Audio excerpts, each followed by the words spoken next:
Lana je u staroj prodavnici antikviteta pronašla staro ukrasno ogledalo. Kupila ga je, misleći da će biti savršen dodatak njenom dnevnom boravku. Te noći, dok je prolazila pored njega, primijetila je nešto neobično. Njen odraz u ogledalu nije se pomjerao u isto vrijeme kada i ona.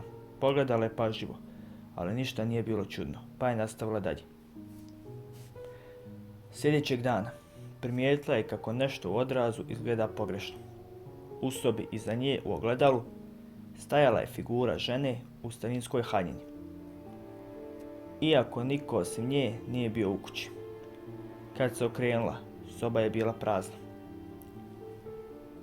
Svakog narednog dana, žena u ogledalu je postajala sve bliže, sve jasnija. Pratila bi Lanu pogledom, sve dok jedne noći nije stajala tačno iza nje. A Lana je panično zgrabila ogledalo i razbila ga. Ali, prije nego što je uspjela, figura je šapnula: "Sada sam napolju."